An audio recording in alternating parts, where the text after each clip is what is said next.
बहुत महत्वपूर्ण विषय के साथ में हमारे बीच में आप लोगों से वार्ता करने के लिए है डॉक्टर अभिजीत सिंह जसरोटिया, हमारे प्रदेश के प्रवक्ता, उनके साथ में रजनी सेठी जी, प्रदेश के प्रवक्ता। दो शब्द जरूर कहना चाहूंगा मैं, इससे पहले कि ये अपनी मुख्य बात आपके सामने रखें। अंधेरे में भटकते थे सभी, अंधेरे में भटकते थे सभी, बहुत कोशिशों के बाद उजाला हुआ है, बहुत कोशिशों के बाद उजाला हुआ है। मत बनो दुश्मन, अब इस उजाले को, रोशनी आ रही है, उसे आने दो। भाई अभिजीत सिंह। बहुत बहुत धन्यवाद आपका डॉक्टर साहब, और बहुत अच्छी बात आपने कही, क्योंकि बात वही है, उसी रोशनी की बात ही की गई है, और कौन इस रोशनी को फिर से उस अंधकार में तब्दील करना चाहता है। प्रेस कॉन्फ्रेंस भी उसी पे रहेगी। और दोस्तों, इससे पहले मैं अपनी प्रेस कॉन्फ्रेंस शुरू करूं, मैं उन लोगों को 42 लोग, अगर आपको पता होगा, जो हज करने गए थे सऊदी अरेबिया में, जिनकी they are fear to be that they are dead now, और क्योंकि वो जो कोलिजन हुआ उनकी बस का एक टैंकर के साथ, तो भगवान उनकी आत्मा को शांति दे, उन्हें खुदा उन्हें जन्नत फिरदौस अदा करे।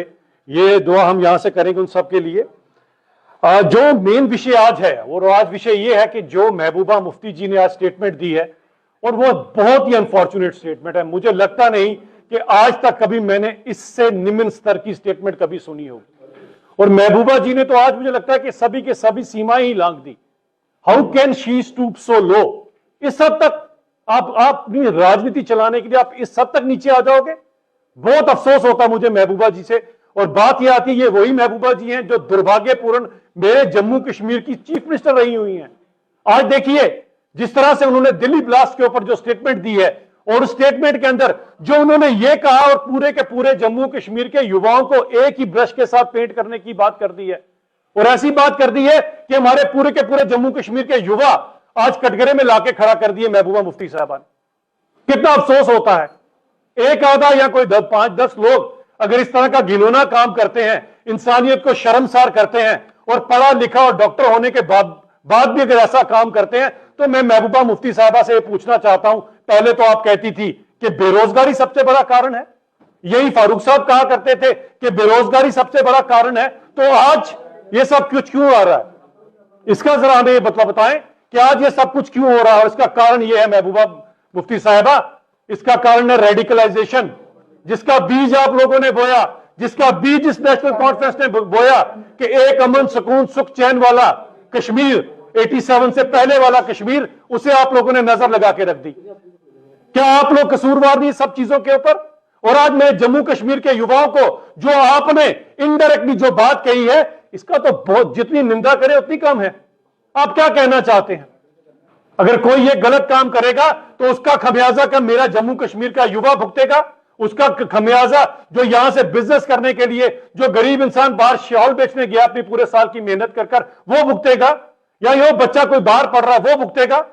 आज ऑलरेडी हम कितनी मुसीबत से जूझ रहे हैं। आज कश्मीर तो छोड़िए, जम्मू के बच्चों को भी बाहर कोई एकोमोडेशन देकर राजी नहीं है। क्या आप भी जानते हैं इस बात को? हम जहां कहीं पर भी होता है शक की निगाह से देखा जाता है, और यह नहीं कि जरूरी कोई मुसलमान ही हो, जम्मू कश्मीर के हिंदुओं के साथ यही चीज हो रही है। कारण कौन है? कारण है आप जैसे नेता, क्योंकि आप जैसे नेता जिनको यहां पर लोगों के साथ अमन सुकून की बात करनी चाहिए, वो तो दिल्ली ब्लास्ट के लिए इस तरह की स्टेटमेंट दे रहे हैं। ये किस तरह की स्टेटमेंट जो आपने दी है? क्या आपके खुद के बच्चे नहीं है? पूछिए जरा उन परिवार वालों को, पूछिए मां बाप को जिन्होंने अपनी बच्ची बाहर पढ़ने के लिए भेजी हुई है, और सिर्फ जम्मू कश्मीर का होने की वजह से उस बेचारी को कहीं पर एकोमोडेशन नहीं मिल रही। कोई जम्मू कश्मीर का युवा कहीं नौकरी कर रहा है, उसको आज शक की निगाह से देख रहा है। महबूबा मुफ्ती साहब आपकी वजह से देख रहा है, उमर साहब की वजह से देख रहा है, फारूक साहब की वजह से देख रहा है। रेडिकलाइजेशन आप लेकर आए या कौन लेकर आया? यहां 87 से पहले तो सब कुछ यहां अमन सुकून सुख चैन था। आपको चंद वोट चाहिए, इसीलिए आप वो काम करते हैं जो नापाक मुल्क पाकिस्तान करता है। आपकी स्टेटमेंट में और पाकिस्तान की स्टेटमेंट में और डीप स्टेट की स्टेटमेंट में फर्क क्या है मुझे बताएं? कोई फर्क नहीं है। वो भी हमारे लोगों के लहू के प्यासे हैं, और आप जैसी पार्टियां भी मेरे इनोसेंट लोगों के लहू के प्यासे हैं। आपकी ये प्यास कब बुझेगी? 1.5 लाख कब्रों के बाद आपकी ये प्यास नहीं बुझी। 2010 में 120 लोग दुनिया से चले गए, उमर साहब चीफ मिनिस्टर थे, आपकी लहू की प्यास फिर भी नहीं बुझी। महबूबा मुफ्ती साहबा के कार्यकाल के अंदर जब आप यूनिफाइड कमांड को हेड कर रही थी, यहां पर लोगों के ऊपर अपने पेलर गन्स तक चलाई, कई मासूम लोगों की आंखें तक चली गई। एक पेशेंट ऐसा जिसके आज तक उसके दिमाग के अंदर, बेचारे के अंदर छरा गया हुआ उसका, वो पैसे पैसे को मोहताज है। कभी महबूबा मुफ्ती साहबा ने उसको कोई रुपया भी दिए? आपको केवल और केवल आपकी राजनीति चाहिए और सियासत चाहिए। एक नेता को अमन सुकून की बात करनी चाहिए, एक नेता को हिंदू और मुसलमान इकट्ठे कैसे रह सके इस तरह की बात करनी चाहिए। कभी उमर साहब हिंदू और मुसलमानों के लिए स्टेटमेंट देना शुरू कर देते हैं, कभी महबूबा मुफ्ती साहबा की साहबजादी हैं वो देना शुरू कर देती हैं इसके ऊपर स्टेटमेंट। आपकी राजनीति चल किस तरह की रही है, मैं ये पूछना चाहता हूं, जरा ये तो हमें बताएं। और इसका कसूरवार कौन कौन है? जब आप लोग पावर में होते हैं, जब आप लोग कुर्सी पे होते हैं, तब तो आप इन्हीं युवाओं को पूछते हैं कि आप क्या करने गए थे, टॉफी और दूध लेने गए थे? और आज आपकी स्टेटमेंट को हम माने या पुरानी स्टेटमेंट को माने, ये बताएं। और चाहिए क्या चंद वोट? अभी तक दिल्ली के लोगों के, उन परिवारों के आंसू नहीं सूखे, अभी तक नौगाम के लोगों के आंसू तक नहीं सूखे, और आपने और फारूक साहब ने इसके ऊपर सियासत और ओछी राजनीति करना शुरू कर दिया। कितना अफसोस आता है। पूछो उन परिवारों के जिनके चिराग बुझ गए हैं, पूछो उनके ऊपर क्या दुखों का कहर टूट पड़ा है, और आप आज इसके ऊपर स्टेटमेंट दे रही हैं। और ऐसी दुर्भाग्यपूर्ण स्टेटमेंट जिसको शाम को पाकिस्तान का मीडिया दिखाएगा कि इस तरह के नेता है इस हिंदुस्तान के। आपको याद होना चाहिए, इस हिंदुस्तान की नींव सेकुलरिज्म के ऊपर रखी गई थी। अगर आप जैसे नेता हमारे लोगों को बांटने की कोशिश करेगी तो हमें से एतराज है, पूरी भारतीय जनता पार्टी को, हर उस आम जनमानुस को जो इस देश के अंदर वही गंगा जमुना सभ्यता देखना चाहता है, उस सबको एतराज है इन सब चीजों के ऊपर। आज मुश्किल में है हर इंसान। यहां पर हम जम्मू कश्मीर के लोग मुश्किल में हैं। हम खुद सोच रहे हैं कि जम्मू कश्मीर से बाहर जाना है तो क्या करें, कैसे जाएं बाहर।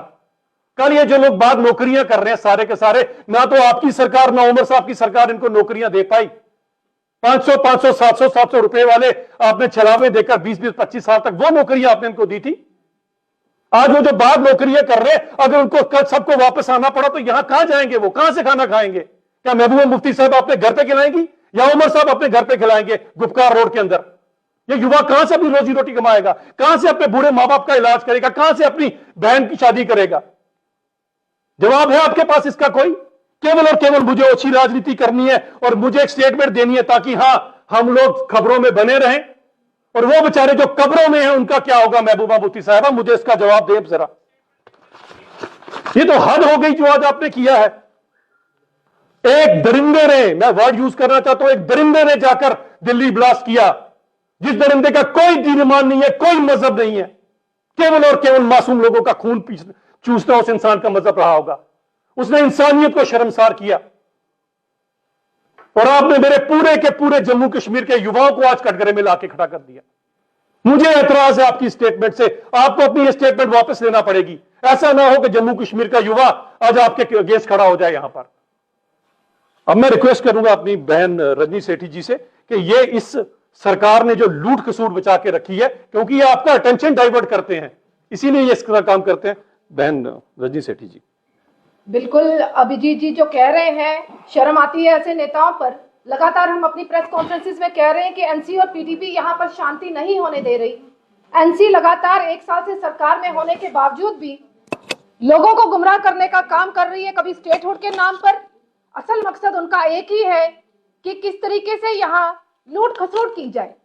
एनसी 1 साल से दुखी है यूटी के दायरे में काम करने में, क्योंकि जवाबदेही केंद्र सरकार को देनी पड़ रही है।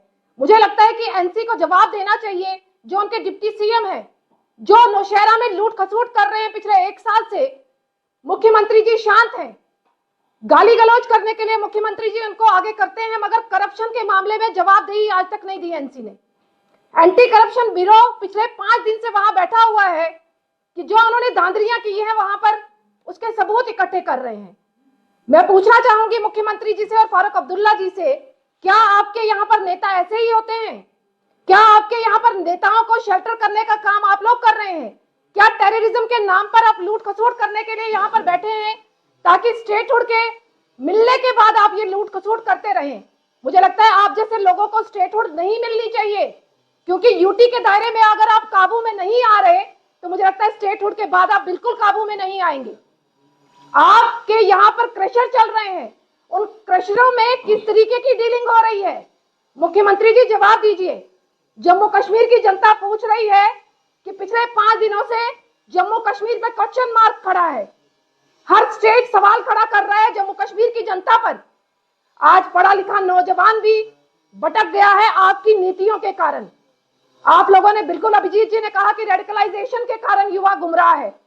सवाल हम पर मत खड़ा करिए, केंद्र सरकार पर मत खड़ा करिए। आप लोगों की नीतियां जो रही है 70-75 साल में जम्मू कश्मीर में, उसके कारण युवा गुमराह है। युवा को आप प्रमोट कर रहे हैं जो टेरर में जा रहे हैं, जो टेररिस्ट एक्टिविटीज में इन्वॉल्व हैं। ये एक पार्टी का दायरा नहीं है, ये एनसी और पीडीपी दोनों पार्टियां इनको सपोर्ट कर रही हैं। और मुझे लगता है कि भाजपा का एक एक कार्यकर्ता जब तक जीवित है इनको इनके मंसूबों में कामयाब नहीं होने देगा।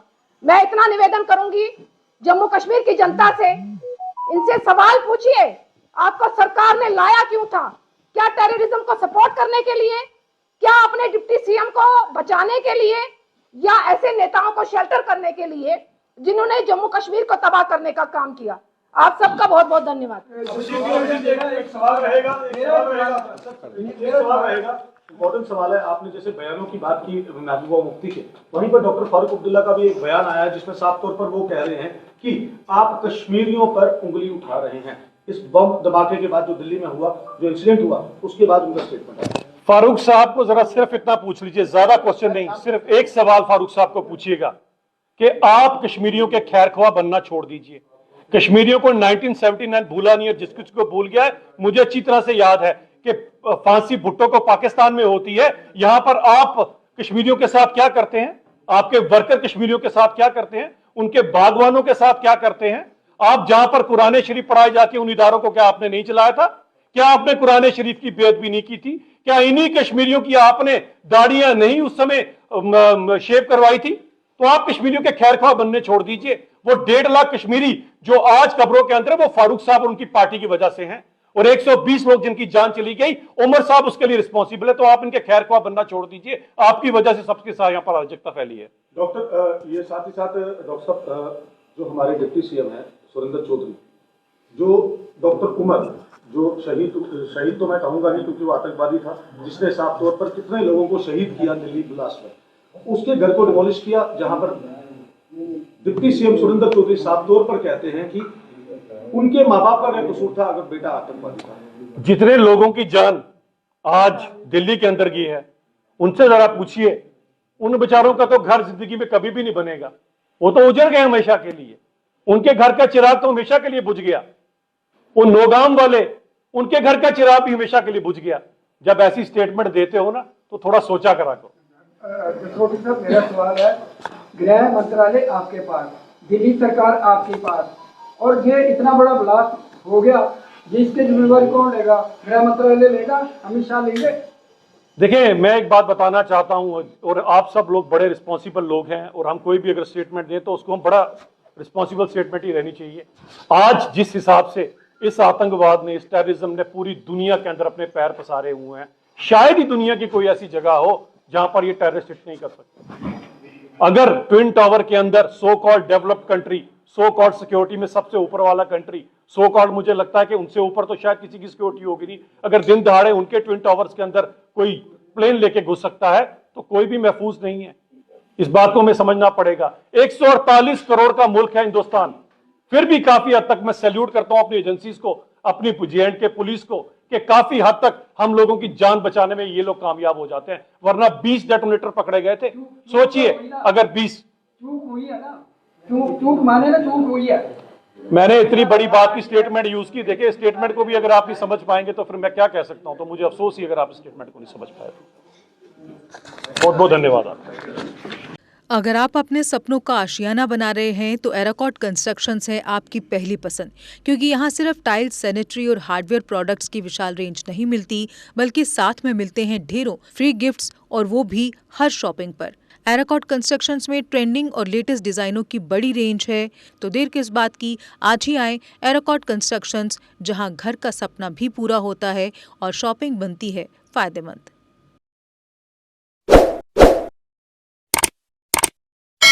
जम्मू कश्मीर की खबरों के लिए जुड़े रहिए JK अपडेट के साथ।